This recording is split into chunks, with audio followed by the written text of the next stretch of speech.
பார்த்துட்டு இருந்து தொடர்ந்து சப்போர்ட் கொடுக்குற எல்லாருக்கும் வணக்கம் நன்றி. ஸோ இந்த சேனலில் நம்ம என்ன பார்க்க போகிறோம் அப்படின்னா, லா காலேஜோட லைஃப் எப்படி இருக்கும், especially for Madurai law college student. And college ஹார்ஸ்லாம் எப்படி இருக்கும், எப்பப்போ காலேஜ் நடக்கும், மூட் கோர்ட்னா என்ன, மூட் கோர்ட் எப்போ நடக்கும், அது மட்டும் இல்லாமல் இன்கேஸ் தொடர்ந்து படிக்க முடியல, ரீடு ஆகிட்டோம் அப்படின்னா அதோட ப்ரொசீஜர்ஸ்லாம் எப்படி இருக்கும், ஹாஸ்டல் ஃபெசிலிட்டிஸ் இருக்கா இல்லையா, அதுக்கப்புறம் ப்ரொஃபஸர்ஸ் எப்படி, சப்ஜெக்ட்ஸ்லாம் எப்படி இருக்கும், நம்ம ஆர்ட்ஸ் அண்ட் இன்ஜினியரிங் படித்ததுக்கும் இந்த லாஸ்ட் சப்ஜெக்ட்டுக்கும் ஒரே மாதிரி தான் இருக்குமா இல்லை கொஞ்சம் வேரியாக இருக்குமா அப்படின்ற பல டீட்டெயில்ஸை நீங்கள் கேட்ட எல்லா கொஸ்டின்ஸையும் கம்பைன் பண்ணி நான் இந்த வீடியோவை போடுறேன். ஸோ இதுலேயும் உங்களுக்கு ஏதாவது டவுட்ஸ்னு கறி தெரிஞ்சு நீங்கள் கமெண்ட் பாக்ஸில் பண்ணுங்கள், நான் உங்களுக்கு ரிப்ளை பேக் பண்ணுறேன். அப்படின்னா அதை ஒரு வீடியோவாக எடுத்து போடலாம். So without any delay let's get into the video. LLB அப்படின்னாலே ஆல்ரெடி ஒரு டிகிரி முடிச்சுட்டு தான் நீங்கள் உள்ளே வந்திருப்பீங்க. ஸோ மற்ற டிகிரிக்கும் இந்த லா டிகிரிக்கும் என்ன டிஃப்ரெண்ட் இருக்கும் அப்படின்னா, பேசிக்கலி இந்த லா டிகிரி, டாக்டர் கோர்ஸ், இந்த மாதிரி ப்ரொஃபஷனல் கோர்ஸ்லாம் எடுத்தோம்னாலே, இப்போது நீங்கள் இன்ஜினியரிங் படிக்கிறீங்க அப்படின்னா வீட்டில் ஏதாவது ஒரு பிரச்சனைனா இன்ஜினியரிங் படித்து முடிச்சதுக்கப்புறம் கூட கேட்பாங்க, இந்த வீட்டில் ஃபேன் ரிப்பேர் பண்ண தெரியல, என்ன இன்ஜினியரிங் முடிச்சிருக்கு அப்படின்ற மாதிரிலாம் கேட்பாங்க. பட் நீங்கள் இந்த லா படிக்க ஆரம்பிச்சிட்டிங்கன்னு வச்சுக்கோங்களேன், அப்போ தான் ஃபஸ்ட் இயர் போயிருப்பீங்க, ஒரு 1 வீக் கூட ஆயிருக்கும். உடனே பக்கத்தில் இருக்கிறவங்கள இருக்கட்டும், ரிலேட்டிவ் யாராவது இருக்கட்டும், என்ன சொல்லுவாங்க அப்படின்னா, இந்த மாதிரி ஃபார் எக்ஸாம்பிள் போலீஸ் ஸ்டேஷன் போயிருந்தப்பா, சிஎஸ்ஆர் காப்பி வாங்கிட்டிங்களான்னு கேட்குறாங்க. அப்படின்னா என்னன்னு தெரிலப்பா, அப்படின்னா கொஞ்சம் என்னப்பா அப்படின்னு நம்ம ஒரு லாயராகவே நம்ம வந்து எல்லாரையும் இமேஜின் பண்ண ஆரம்பிச்சிருவாங்க. ஸோ அதனால் நான் உங்களுக்கு ஃபஸ்ட்டு என்ன வார்னிங் பண்ணி இந்த வீடியோ ஸ்டார்ட் பண்ணுறேன் அப்படின்னா, லா கோர்ஸுன்றது நீங்கள் டிகிரியில் முடிச்சுட்டு வந்திருப்பீங்களா, ஒரு ஆர்ட்ஸ் கோர்ஸோ இல்லை இன்ஜினியரிங் கோர்ஸோ இல்லை நீங்கள் வாட் எவர் நீங்கள் எதை முடிச்சிங்களோ அதை முடிச்சுட்டு நீங்கள் வந்திருக்கீங்களா, அந்த மாதிரி இருக்கவே இருக்காது. ஸோ லா படிக்கிற வரைக்கும் அது ஒரு சப்ஜெக்ட் மட்டும் இல்லாமல் நீங்கள் லைஃப் லாங் அப்ளை பண்ண போகிறது, உங்கள் லைஃப்பில் நீங்கள் அப்ளை பண்ண போகிறதா இருக்கும். அது மட்டும் இல்லாமல் உங்களை சுற்றி இருக்கிறவங்களும் நீங்கள் லா படிச்சுட்டு இருக்கும்போதே நீங்கள் ஒரு அட்வொகேட், லாயர் ரேஞ்சுக்கு உங்களை ஃபீல் பண்ணுவாங்க. அப்படின்னும் போது நீங்கள் அதை இன்டெப்த்தாக படிக்கணும், ப்ளஸ் புரிஞ்சு படிக்கணும். கிளாஸஸ்லாம் கண்டிப்பாக அட்டன் பண்ணுற மாதிரி இருக்கும். பட் புக்ஸ்லாம் வாங்க தேவையில்லை.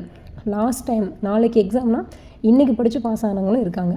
பட் இன்னொரு வார்னிங் கொடுக்குறேன், காலேஜில் நான் தான் டாப்பர், நான் தான் மார்க் அதிகமாக எடுப்பேன், எங்கள் காலேஜ்லேயே நான் தான் ஃபஸ்ட் மார்க், கோல்டு மெடலிஸ்ட் அப்படின்னு நீங்கள் யாராக வேணால் எடுத்துக்கோங்க.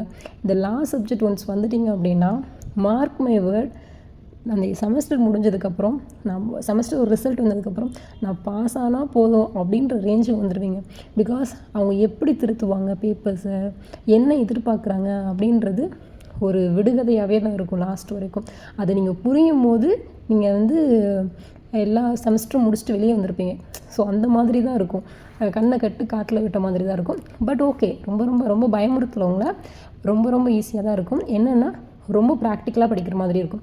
நம்ம 10th 12thலாம் ப்ராக்டிக்கலுக்குன்னு படிப்போம் இல்லையா, அது வந்து எப்படின்னா அந்த எக்ஸ்பெரிமெண்ட்டை செஞ்சு பார்த்துட்டு வர ரிசல்ட்டை நம்ம அப்ளை பண்ணுவோம். ஸோ அதே மாதிரி தான் எல்லா சப்ஜெக்ட்டும் இருக்கும். இப்போ லா சப்ஜெக்டில் வந்து என்னென்னலாம் இருக்கணும், எல்லாமே உங்களுக்கு கவர் ஆகிருக்கும். என்விரான்மெண்டல் லா, லேண்ட் லா, கார்ப்பரேட்டு, டேக்ஸு, இந்த மாதிரி நீங்கள் ஒரு சட்டம் எதுக்கு தேவைப்படுது அப்படின்னா எல்லாத்தையுமே நீங்கள் படிப்பீங்க. ஸோ எல்லாமே பேசிக்காக தான் படிப்பீங்க. அப்படின்னும் போது கண்டிப்பாக நீங்கள் எல்லா சப்ஜெக்ட்டுக்கும் அட்டென்ஷன் கொடுத்தாகணும். கிளாஸஸ் எல்லாத்தையுமே அட்டன் பண்ணுற மாதிரி இருக்கும். இன்கேஸ் அட்டன் பண்ணாமையோ, இதனால் லா லைக் ஆர்ட்ஸ் காலேஜில் நீங்கள் யூஜியில் படித்த மாதிரி ரொம்ப கிளாஸில் அட்டன் பண்ணாமல் பங்க் பண்ணிவிட்டு, எந்த செமினார்ஸும் அட்டன் பண்ணாமல் சும்மா அப்படியே ஜாலியாக வந்துட்டு கெத்தாக வந்துட்டு போகலாம் அப்படின்னு நினச்சிங்கன்னா லாஸ்ட் வரைக்கும் அரியர் எழுதிகிட்டே தான் இருப்பீங்க. ஸோ இல்லை நான் வந்து டக்குன்னு என்ரோல்மெண்ட்டு முடிச்சதுமே பண்ணணும் அப்படின்னு நீங்கள் ஆசைப்பட்டீங்கன்னா, நீங்கள் புக்கு வாங்கணுன்ற அவசியம் இல்லை, நோட்ஸ் எடுக்கணுன்ற அவசியம் இல்லை, எதுவுமே தேவையில்லை. ஒரே ஒரு கோல்டன் ரூல் என்னென்னா, கிளாஸை அட்டன் பண்ணுங்கள், ப்ரொஃபஸர் சொல்கிறத லிசன் பண்ணுங்கள், கிளாஸ் நோட்ஸ் எடுங்க, மோர் தென் எனஃப். இதுலேயே நீங்கள் பாஸ் ஆகிடலாம். ஈவன் குட் மார்க்ஸ் கூட நீங்கள் ஸ்கோர் பண்ணலாம். இது என்னோடய பர்சனல் அனுபவம். நீங்கள் உங்கள் சீனியர்ஸ் கிட்டேயும் நீங்கள் கேட்டு தெரிஞ்சுக்கலாம் ஒன்ஸ் நீங்கள் காலேஜ்குள்ளே வந்ததும். ஓகே, மதுரை லா காலேஜுக்கும் மற்ற காலேஜுக்கும் என்ன டிஃப்ரெண்ட் அப்படின்னிங்கன்னா, நான் ஆல்ரெடி சொன்ன மாதிரி சோயல்னு சொல்லி ஒன்று இருக்கும். ஸோ அது வந்து அதுக்கு எடுக்கிற mark, cut off and exam எல்லாமே வேறு மாதிரி தான் நடக்கும். நமக்கு இங்கே நம்ம அஃபிலியேட்டட் லா காலேஜ் நமக்கு வேறு மாதிரி தான் இருக்கும். நான் மற்ற லா காலேஜ் பற்றி எனக்கு தெரியாது. பட் நம்ம மதுரை லா காலேஜை பற்றி ஓரளவுக்கு எல்லாமே எனக்கு தெரியும். ஸோ மதுரை லா காலேஜில் பார்த்திங்கன்னா கேர்ள்ஸ் ஹாஸ்டல் வந்து கோரிப்பாளையமில் இருக்கும். நம்மளோட லா காலேஜ் எங்கே இருக்குன்னா, டிஸ்ட்ரிக்ட் கோர்ட்டுக்கு கொஞ்சம் தூரம் நடந்து போகிற மாதிரி கேகே நகரில் இருக்கும். உலக தமிழ்ச்சங்கம் இருக்கும்னா அதுக்கு பக்கத்தில் தான் இருக்குது. ஸோ இங்கேருந்து நீங்கள் கோரிப்பாளையம் போகணுன்னா 2 பஸ் ஸ்டாப் மாறுற மாதிரி இருக்கும். பஸ்ஸில் இல்லை ஆட்டோவில் போகிற மாதிரி தான் இருக்கும். நடந்து போனால் ரொம்ப தூரம் நடந்து போகிற மாதிரி உங்களுக்கு ஒரு ஃபீல் கொடுக்கும். ஓகே, ஹாஸ்டல் வந்து உங்களுக்கு ஃப்ரீ தான். பட் ஹாஸ்டல் நீங்கள் அமௌண்ட் பே பண்ணுறதையும் பார்த்திங்கன்னா உங்களுக்கு வந்து ஸ்காலர்ஷிப் மூலமாக நீங்கள் அதை வந்து கிளைம் பண்ணிக்கலாம். அந்த ஸ்காலர்ஷிப்பும் சில பேருக்கு ரெகுலராக வராதுன்னு சொல்லுவாங்க. அதை பற்றின ஹாஸ்டல் லைஃப் தனியாக வீடியோவை நான் கொஞ்சம் எல்லா டீட்டெயில்ஸ் கலெக்ட் பண்ணி போட்டுக்கிறேன். பிகாஸ் நான் வந்து ஹாஸ்டல் கிடையாது, நான் டே ஸ்காலர் தான். ஸோ அதனால் அதை பற்றி எல்லா டீட்டெயில்ஸும் கலெக்ட் பண்ணிவிட்டு நான் உங்களுக்கு நெக்ஸ்ட் வீடியோ அப்லோட் பண்ணுறேன். ஸோ பாய்ஸுக்கும் அதே மாதிரி தான். அண்டு கிளாஸஸ் ரூம்ஸ்லாம் எப்படி இருக்கும் அப்படின்னு பார்த்தீங்கன்னா, இப்போ வரைக்கும் நியூ பில்டிங் கட்டிட்டாங்க. பட் நாங்கள் இருக்கும் போதே நியூ பில்டிங்லாம் கட்டிடுவாங்க, ஃபுல் டே கிளாஸ் நடக்கும் அப்படின்ற ரூமர்ஸ் கிளம்பிக்கிட்டே இருந்துச்சு. பட் இன்ன வரைக்கும் நியூ பில்டிங் ஓப்பன் பண்ணல.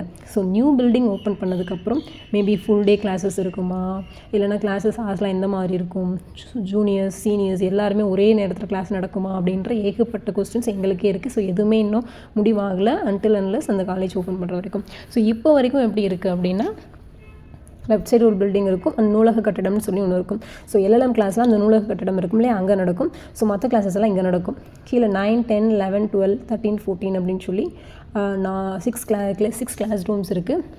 அந்த 6 கிளாஸ் ரூம்ஸ்லேயும் பார்த்திங்கன்னா, இப்போ மத்தியானம் சீனியர்ஸ்க்கு 3rd இயருக்கு மத்தியானம் நடக்குது அப்படின்னா 2nd இயருக்கு காலையில் நடக்கும், 1st இயருக்கு மத்தியானம் நடக்கும். இந்த மாதிரி சஃபில் பண்ணி தான் கிளாஸஸ் ரூம் நடக்கும். பிகாஸ் கிளாஸ் வந்து இல்லையா, ஒரு செக்ஷனுக்கு வந்து A செக்ஷன் B ஒரு இயருக்கு வந்து A செக்ஷன் B செக்ஷன் சொல்லி 2 வச்சுருப்பாங்க. ஆல்பபெட்டிக் ஆர்டர் வைஸ் தான் அந்த செக்ஷன்ஸ் வந்து பிரிக்கிறாங்க.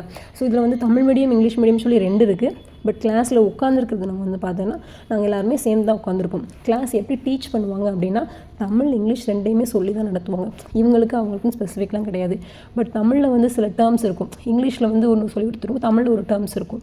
அந்த டேர்ம்ஸ்க்கு வந்து நம்ம ப்ரொஃபஸர்கிட்ட கேட்டோம் அப்படின்னா அவங்க சொல்லுவாங்க, இதை எழுதிக்கோங்க. சில ப்ரொஃபஸர்ஸ் வந்து நோட்ஸ் எழுதிக்கோங்க அப்படின்னு சொல்ல நம்ம எழுதிக்கிற மாதிரி இருக்கும். சில ப்ரொஃபஸர்ஸ் சொல்ல மாட்டாங்க. ஸோ அந்த சப்ஜெக்ட்ஸ் அந்த சப்ஜெக்டில் நம்மளுக்கு என்னென்ன இதெல்லாம் சப்ஜெக்ட்ஸ்லாம் இருக்குது, என்னென்ன சாப்டர்ஸ் எல்லாம் இருக்குது அப்படின்றதெல்லாம் இருக்கும் இல்லையா. ஸோ அதை பேஸ் பண்ணி தான் அவங்க நடத்துவாங்க. ஸோ நீங்கள் அண்டர்ஸ்டாண்ட் பண்ணி கிளாஸஸ் எல்லாமே அட்டன் பண்ணாலே ஈஸியாக நீங்கள் கோத்ரூ பண்ணிக்கலாம். நெக்ஸ்ட்டு ஒரு செமஸ்டருக்கு முன்னாடி இன்டர்னல் நடக்கும். ஸோ அந்த இன்டர்னல் மார்க்ஸ்லாம் எப்படி இருக்குன்னா, உங்கள் அட்டண்டன்ஸு, நீங்கள் அசைன்மெண்ட் எழுதுனது, நீங்கள் வைவா வாய்ஸ் இதெல்லாம் பேஸ் பண்ணி தான் அட்டண்டன்ஸ் இருக்கும். இன்டர்னல் வந்து 30 மார்க்குக்கு இருக்கும். ஸோ மோஸ்ட்லி இன்டர்னலில் யாரையும் ஃபெயில் பண்ண மாட்டாங்க. ஸோ நீங்கள் வந்து ஃபஸ்ட் இன்டர்னல் அட்டன் பண்ணிடுங்க. அதுக்கப்புறம் இன்டர்னல் பேப்பர்ஸ் எல்லாம் எப்படி இருக்குன்னா, வைவாலாம் எப்படி கொடுப்பாங்க, டாபிக்ஸ் வந்து இந்த மாதிரி இருக்குன்னா, மோஸ்ட்லி ப்ரொஃபஸர்ஸ் கொடுக்குறது வந்து ரிப்பீட்டட் கொஸ்டின்ஸ் இருக்கும் இல்லையா, அதிலேருந்து கொடுப்பாங்க. சில ப்ரொஃபஸர்ஸ் வந்து சாப்டர்ஸ் வைஸ் கொடுத்துருவாங்க அட்டண்டன்ஸ் வைஸில். ஸோ அவங்க அந்த சப்ஜெக்டை செமினார் எடுக்கிற மாதிரி இருக்கும். அதிலேருந்து சில கொஸ்டின்ஸ் வந்து ப்ரொஃபஸர் கேட்பாங்க வைவா. அண்ட் அதுக்கப்புறம் இன்டர்னல் டெஸ்ட்டு 1, 2ன்னு 2 டெஸ்ட் நடக்குது. நாங்கள் ஃபஸ்ட் இயர் செகண்ட் இயர் படிக்கும்போது ஒரே ஒரு டெஸ்ட் தான் நடந்துச்சு. பட் நாங்கள் ஃபைனல் இயர் வந்ததுக்கப்புறம் 2 டெஸ்ட்டை மாற்றிட்டாங்க. ஸோ இப்போ உங்களுக்கும் 2 டெஸ்ட் நடக்கும், 2 இன்டர்னல் நடக்கும். ஸோ இன்டர்னல் வந்து கொஸ்டின் பேப்பர் கொடுத்துருவாங்க, கிளாஸ்லேயே உட்காந்து நடக்கிற மாதிரி இருக்கும். ஜஸ்ட் 1 hour டெஸ்ட்டாக இருக்கும். பேப்பர் நீங்கள் எடுத்துகிட்டு வந்து நீங்கள் எழுதி கொடுக்குற மாதிரி இருக்கும். மார்க் அவங்க கரெக்ஷன் பண்ணி கொடுப்பாங்க. சில ப்ரொஃபஸர்ஸ் கொடுக்க மாட்டாங்க, டேரெக்டாக மார்க்ஸ் அப்லோட் பண்ணிடுவாங்க. அதுக்கப்புறம் செமஸ்டர் எக்ஸாம் வந்து மோஸ்ட்லி ஒரு எக்ஸாமுக்கும் ஒரு நாள் 2 நாள் கேப் இருக்கிற மாதிரி தான் இருக்கும். ஸோ இன்கேஸ் நீங்கள் அரியர் வச்சிட்டிங்க அப்படின்னா, காலையில் ஒரு பேப்பர் கரண்ட் பேப்பர் எழுதுகிற மாதிரி இருக்கும், மதியானம் அரியர்ஸ் பேப்பர் எழுதுகிற மாதிரி சஃபில் தான் அந்த மாதிரி வரும். ஸோ இப்படி தான் பேப்பர் எக்ஸாமினேஷன்ஸ் இன்டர்னல்ஸ் இருக்கும். கிளாஸ் ரூம் என்விரான்மெண்ட் எல்லாம் எப்படி இருக்கும் அப்படின்னு பார்த்தீங்கன்னா, நான் ஆல்ரெடி சொன்ன மாதிரி அந்த 6 கிளாஸ் ரூம் தான். ஸோ இப்போ கீழே அந்த லெஃப்ட் நான் காட்டுற பில்டிங் தான் கிளாஸ் ரூம்ஸ். இந்த மாதிரி தான் இருக்கும், இந்த மாதிரி ஸ்டூல் பெஞ்ச் தான். பட் லெஃப்ட் சைடில் கேர்ள்ஸ் டாய்லெட், ரைட் சைடில் ஜென்ஸ் டாய்லெட் இருக்கும். இந்த நூலக கட்டிடம் சொன்னேன் இல்லையா, ஸோ அந்த சைடும் டாய்லெட் ஃபெசிலிட்டிஸ் இருக்கும். வாட்டரில் எல்லாமே உள்ளே நம்ம பிடிச்சிக்கலாம், வாட்டர் ஃபெசிலிட்டிஸ் இருக்கும். ஐடி கார்டு போட்டால் தான் செக்யூரிட்டி அலோவ் பண்ணுவாங்க. அது மட்டும் இல்லாமல் பிரின்சிபல் ரூம், ஆஃபீஸ் ரூம், நீங்கள் லைப்ரரி இருக்கும். லைப்ரரியில் நீங்கள் எப்போனாலும் போய் லைப்ரரியில் என்ட்ரன்ஸ் நோட்டை சிக்னேச்சர் பண்ணிவிட்டு நீங்கள் எப்போனாலும் போய் என்ன புக்னாலும் படிச்சுக்கலாம். ஈஸோன் இருக்கும், பட் அதை மோஸ்ட்லி யாரும் அதை யூஸ் பண்ண மாட்டோம். நீங்கள் வேணும்னா யூஸ் பண்ணிக்கலாம். லைப்ரரியில் வந்து உங்களோட ஐடி கார்டு ப்ரொவைட் பண்ணிட்டீங்க அப்படின்னா குறிப்பிட்ட டேட் கொடுத்து உங்களுக்கு புக்ஸ் கொடுப்பாங்க. ஸோ அந்த புக்ஸை நீங்கள் படிச்சுட்டு திருப்பி ரிட்டன் கொடுத்துடலாம். எக்ஸாமுக்கு முன்னாடி புக்கெல்லாம் ரிட்டன் பண்ணணும்னு சொல்லி ஒரு சர்க்குலர் வரும். அந்த சர்க்குலர் வரும்போது எல்லா புக்கும் எல்லோரும் ரிட்டன் பண்ணியிருக்கணும், அந்த டேட் முடிஞ்சாலும் முடியலனாலும். பிகாஸ் எக்ஸாம் டைமில் யாரும் புக்கை கையில் வச்சுருக்கக்கூடாது அப்படின்னு ஒரு ரூல். அதுக்கப்புறம் வந்து பார்த்திங்கன்னா யூனிஃபார்ம் அஸ் யூஷுவல் உங்களுக்கு எல்லாருக்குமே தெரியும். ஜென்ஸுக்கு வந்து ஒயிட் ஷர்ட்டு, பிளாக் பேண்ட்டு, கேர்ள்ஸுக்கு வந்து white top, black pant and black vest coat. So uniform இதெல்லாமே இப்படி தான் இருக்கும். லஞ்ச் வந்து பார்த்திங்கன்னா நம்மளுக்கு ஆஃப் டே அப்படின்றதுனால டே ஸ்காலர்ஸ் நாங்கள் ஒரு உள்ளூரில் இருக்கிறவங்க லஞ்ச் கொண்டு வந்ததில்லை. பட் ரொம்ப லாங் டிஸ்டன்ஸில் இருக்கிறவங்க, சில ஹாஸ்டல்ஸ் இந்த மாதிரி இருக்காங்க அப்படின்னா அவங்க இங்கே சாப்பாடு வாங்கி உங்களை சாப்பிட்டுக்கலாம். இல்லைனா கொஞ்சம் இயர்லியாகவே திண்டுக்கல்லேருந்து வர மாதிரிலாம் இருக்கும்ல, ஸோ அவங்களாம் இயர்லியராகவே வந்துடுவாங்க. ஸோ அவங்களாம் சாப்பாடு எடுத்துகிட்டு வந்து அங்கே சாப்பிட்ற இடம் இருக்கும், ஸோ அங்கே உட்காந்து சாப்பிட்டுக்கலாம். அதெல்லாம் எந்த பிரச்சனையும் இல்லை. கேன்டீன் இன்ன வரைக்கும் நமக்கு இல்லை, பட் நம்ம ரூட்டுக்கு எதிர்த்தாப்புல மாமதுரை அப்படின்னு சொல்லி ஒரு கேன்டீன் இருக்குது. ஸோ அந்த கேன்டீனில் கொஞ்சம் அஃபோர்டபுளாக ஓகேவாக தான் இருக்கும் டேஸ்ட் எல்லாமே. ஸோ அங்கே நம்ம சாப்பிட்டுக்கலாம். அங்கே தான் பிள்ளைங்க எல்லாருமே ஸ்நாக்ஸு, டீ, காஃபி இதெல்லாம் வாங்கி சாப்பிட்டுக்குருவாங்க. ப்ளஸ் மேலே வந்து பார்த்திங்கன்னா ஆடிட்டோரியம் இருக்கும். ஸோ ஆடிட்டோரியமில் தான் செமினார் நடக்கும். ஏதாவது கிளாஸஸ் ரூம்ஸ் அவைலபிள் இல்லை அப்படின்னா அங்கே கிளாஸ் ரூம்ஸ் நடக்கும் இதெல்லாம். ஸோ கிளாஸ் ரூம்ஸோட என்விரான்மெண்டல் வந்து இப்படி தான் இருக்கும். அண்ட் சப்ஜெக்டோட ஸ்டடி மெட்டீரியல். ஸோ சப்ஜெக்டோட ஸ்டடி மெட்டீரியல்னு பார்த்திங்கன்னா எல்லோரும் ஒரு மாதிரி சொல்லலாம். பட் நான் என் மனசார உண்மையை சொல்கிறேன். நான் யூஜி படிக்கும்போது நான் பிகாம் படித்தேன் விஐடி யூனிவர்சிட்டியில். ஸோ நான் பிகாம் படிக்கும்போதும் சரி, இப்போ எல்எல்பி படிக்கும்போதும் சரி, ஒரு புக்கு கூட வாங்கினதில்லை, ஒரு பிரிண்ட் அவுட் கூட எடுத்ததில்லை, ஒரு ஜெராக்ஸ் கூட எடுத்ததில்லை. Because class notes is more than enough என்னை பொறுத்த வரைக்கும். அப்படி தான் நான் இப்போ எல்லாத்தையும் கிளியர் பண்ணுது. ஸோ இன்கேஸ் உங்களுக்கு வந்து அந்த மாதிரி நீங்கள் டைப் கிடையாது அப்படின்னா நான் உங்களுக்கு நோட்ஸ்லாம் வந்து லிங்க் டிஸ்கிரிப்ஷனில் கொடுக்குறேன், நீங்கள் அதை ஃபாலோ பண்ணிக்கலாம். அது வந்து ரொம்ப ஈஸியாக டைம் டேபிள்லாம் போட்டு டேபிளர் காலம் போட்டு அண்ட் ஸ்டோரி ஃபார்மேட்டில் ரொம்ப ஈஸியாக அண்டர்ஸ்டாண்ட் பண்ணுற மாதிரி தான் இருக்கும். அதை வேணால் நீங்கள் ஒன்ஸ் செக் பண்ணிக்கோங்க. நான் எல்லா ஒர்க்கும் முடிச்சதுக்கப்புறம் அதை அப்லோட் பண்ணுறேன். ஸோ நான் வந்து இந்த நோட்ஸ் எடுக்கலை. ஸோ முதல்ல உங்கள் கிளாஸ் நோட்ஸ் எனஃபாக தான் இருக்கும், அதை வச்சு நீங்கள் எழுதுகிற மாதிரி இருக்கும். ஸோ ஸ்டடி மெட்டீரியல் தேவையில்லை. இன்கேஸ் நீங்கள் ஸ்டடி மெட்டீரியல் வேணும் அப்படின்னு நினச்சிட்டிங்கன்னா நீங்கள் ப்ரொஃபஸர்கிட்டே கேட்கலாம். அவங்களே சில கைட்ஸோட நேம்லாம் கொடுப்பாங்க. ஸோ அந்த நோட்ஸ், அந்த ரிலேட்டட் புக்ஸ் இதெல்லாம் வாங்கிக்கிற மாதிரி இருக்கும். அண்ட் ஆல்சோ பேராக்ஸ்லாம் வாங்கிக்கிற மாதிரி இருக்கும். ஸோ நான் இன்ன வரைக்கும் பேராக் கூட வாங்கலை. ஸோ என்ரோல்மெண்ட்லாம் முடிச்சதுக்கப்புறம் வாங்கலான்னு ஒரு பிளான். ஸோ நீங்கள் பேராக்லாம் முன்னாடி வாங்குறது பெட்டர், வாங்கி வச்சுக்கலாம். Next what is mood court அப்படின்னு சொல்லுவோம். ஆக்சுவலி அது புது செக்மெண்ட்டாகவே நம்ம ஒரு வீடியோ போடலாம். ஸோ மூட் கோர்ட்டுன்றது பார்த்திங்கன்னா ஒரு ஃபேக்குன்னு இல்லை, எக்ஸிஸ்டிங் கேஸ் வந்து உங்கள்கிட்ட கொடுத்துருவாங்க. நீங்கள் வந்து ஒரு டீமில் 3 பேர் இருக்கணும். ஸோ ஸ்பீக்கர் 1, ஸ்பீக்கர் 2, ரிசர்ச்சர் அப்படின்னு சொல்லிட்டு குறிப்பிட்ட டேட்குள்ளே அப்ஸ்ட்ராக்ட் ரெடி பண்ணி கொடுக்கணும். அதாவது நீங்கள் என்ன பேச போகிறீங்க அப்படின்னு அடுத்த டேட்குள்ளே மெமோரியல் ரெடி பண்ணி கொடுக்கணும். லைக் ஸ்பீக்கர் 1 என்ன பேச போகிறாங்க, ஸ்பீக்கர் 2 என்ன பேச போகிறாங்க அப்படின்னு சொல்லி. ஆக்சுவலி இந்த மூட் கோர்ட் வந்து பார்த்திங்கன்னா ஒரு இஷ்யூஸை கொடுத்துட்டு அதுக்கான 3 கொஸ்டின்ஸ் கொடுத்துருவாங்க. ஸோ அந்த கொஸ்டின்ஸ்க்கு ஸ்பீக்கர் 1ஆகவும் ஸ்பீக்கர் 2ஆகவும் அப்போனோன் டீமில் 2 பேராக இருந்துட்டு ஒருத்தவங்க சாதகமாகவும் இன்னொருத்தவங்க பாதகமாகவும் வாதாடணும். ஸோ இந்த வாதாடினதில் யார் வழக்க வெற்றி பெறுறாங்க அப்படின்லாம் கிடையாது. ஸோ ஜட்ஜ்மெண்ட் வந்து எப்படி நடக்கும் அப்படின்னா, நீங்கள் எப்படி பேசுகிறீங்க, உங்களோட மெமோரியல் எப்படி இருக்குது, எப்படி வந்து அவங்க கேட்குற கொஸ்டின் த்ரோ பண்ணுற கொஸ்டின்ஸ் நீங்கள் எப்படி அக்செப்ட் பண்ணி எப்படி ஆன்சர் பண்ணுறீங்க. ஸோ இதை பேஸ் பண்ணி இன்னொரு டீம் அனௌன்ஸ் பண்ணுவாங்க. மற்றபடி அந்த கேஸில் இன்னும் யார் ஜெயிச்சாங்க அதைப்படி அனௌன்ஸ் பண்ண மாட்டாங்க.